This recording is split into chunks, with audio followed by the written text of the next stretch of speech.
Hello guys, this is Jamie and we're back with some Football Manager 2018 content on the channel. It has been a while since we last brought some Football Manager content, so I thought today would be the day which we could do that. So we're going to have a look at an FM18 experiment here. We're going to have a look at the Greek Superleague for this one. Now you can see on the screen before us that Olympiacos have won the last 7 Greek Super Leagues. What we've gone ahead and done is we've gone and invested £1 billion into each team. We've added £5 million in wage budget to each team, and we've given them £1 billion in transfer budget as well. And we want to see if we can get the competition reputation for the Greek Super League up from 14th into single figures, really. And we also want to see that with a more level playing field in parts of finances, just if Olympiacos can continue their stranglehold on the title. So what we're going to do first of all then is we're going to skip a year into the future and see exactly what has happened. Well, 1 year on then, we can already see that there has been a changing of the guard in terms of league winners. We also see that the competition reputation has jumped up to 12th in the Greek Super League. So it's now gone ahead the Czech First Division and the Austrian Premier Division, which is excellent news to start with. Let's go and have a look at how PAOK managed to do it. They won the league by 4 points ahead of Panathinaikos. Panionios in 3rd, AEK in 4th and Olympiacos in 5th. PAS Giannina and Lamia both relegated. Let's have a look at the transfers then first of all, and ignore that. So you can see here that they've spent quite a bit of money to begin with. Olympiacos, the top transfer purchaser, buying Roger Martinez from Jiangsu over in China. Colombian 24-year-old has come over, scored 4 goals in his 9 games. 62 million though is a lot of money to have spent on him. Now Jan Bambert has come in from Sion to PAOK for £25 million. Played 9 games for them. Looks really expensive.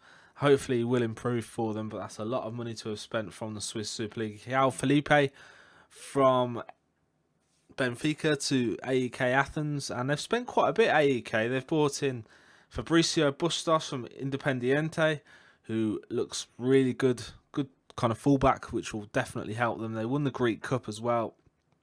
Yeah, we can see on that screen there. Panathinaikos have brought in Justin Kluivert from Ajax. A good sign in that. I think he's going to develop really nicely. 6.75 million, a really shrewd bit of business there from Panathinaikos.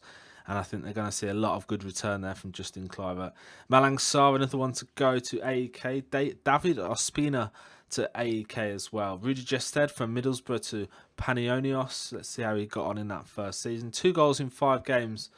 And that's not a bad return, I suppose. We've got others like Mohamed Al Yunusi, Moussa Dembele from Celtic to AEK for 19 million. He's come across and scored 3 in 11. It's going to be interesting to see how he develops. So let's go another couple of years into the future. So that's 3 in total. Come back and see what has happened. See who has moved where, what kind of managers are managing which teams.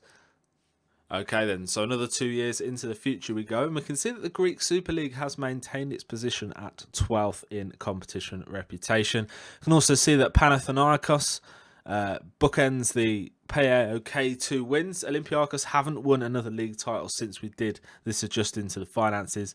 So PAOK have added another league title in 1920, Panathinaikos in 1819. Let's go across then and have a look at how they did it. So we've already looked at PAOK to start with. Panathinaikos won by a solitary point over Olympiacos in 1819.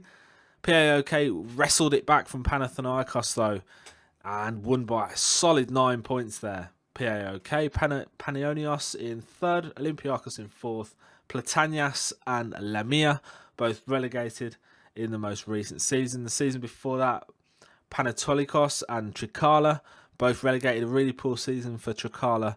And the season before that, obviously, we've already done that. So Lamia have gone down twice in terms of transfers. Let's go and have a look. So we've already looked at this one. The next season, and it was Amadou Diawara who came. Look at Panathinaikos' spending power here. They've brought in Amadou Diawara, Stevan Jovetic, Marcus Alonso, Yannick Balassi, Mikel San-Jose, Jan Vertonghen, Daniel Carrico, and Christian Benteke. Amongst others, Lucas Vasquez, Kiko Castilla, Alejandro Gomez, Alexander Golovin, Johan Berg Gudmundsson. There's so much spending power here from Panathinaikos. Olympiacos bringing in Ciro Immobile from Lazio. Yannick Balassi from Everton to Leverdiakos. Florento Luis to PAOK from Benfica, and Ethan Horvath and Andre Schürrle into Olympiacos. Some really good transfer business, some big names coming into the Greek Superleague here. That's a really promising sign. Now, the following season, a little bit less money spent, but it saw Mile Svila from Benfica to PAOK, Jordan Madison from Anderlecht to Xanthi, and various others really. Asane Diouf to Olympiacos, a really good player he is. I've had him on my Etienne save. He's done really well. Charlie Masonda from Chelsea to Panionios, Rasmus Nissen to AEK from FC Midtjylland, and there's lots of money being spent here in this Greek Super League. So let's now go and have a look then at the past winners, which we've already done. We'll have a look at what should we have a look at? Let's have a look at the manager movements. And there hasn't been any manager movements. So what we're going to do now is we're going to go into the teams. We're going to start off with PAOK, and it's Julien Lopetegui is the current manager. Let's have a look at the managers then. So to start with, they had Razvan Lucescu. Fernando Santos came in for 151 days and was then sacked. Pablo Garcia came in as caretaker manager, then was replaced by Manuel Pellegrini, who won the Greek Super League, and has now been replaced by Julien Lopetegui, who's been in the role for 4 days. Now, whether he's going to be a full-term manager or whether he's going to be a caretaker manager, I'm not too sure about that. So let's have another look at some of the others. So let's have a look at Panathinaikos. They've got started off with Marinos Uzadinis. Bledo Kolar came in. Then came Didier Deschamps, who came in and won the Greek Super Cup and the Greek Super League before leaving the manager role. Was then replaced by Enderit Drenova, who left the caretaker position after just 15 days. And it's been Alexander Stanojevic, who is the current manager at Panathinaikos, and he's only been in the role for 80 days. Olympiacos, Takis Lemonis was placed by Vasilis Vouzas.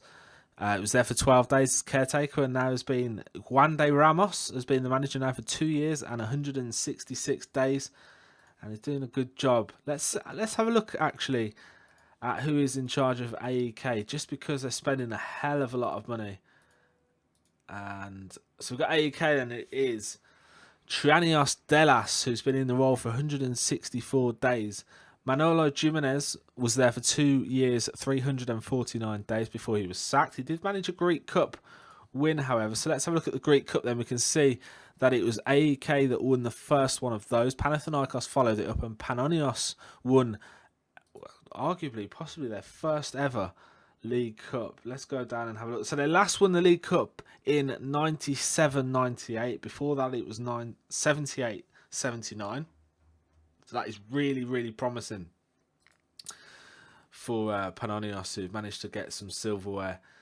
So then let's have a look at how Greece have been getting on then, shall we? So we can see here when we started this experiment off, they kind of been in around the 49th position.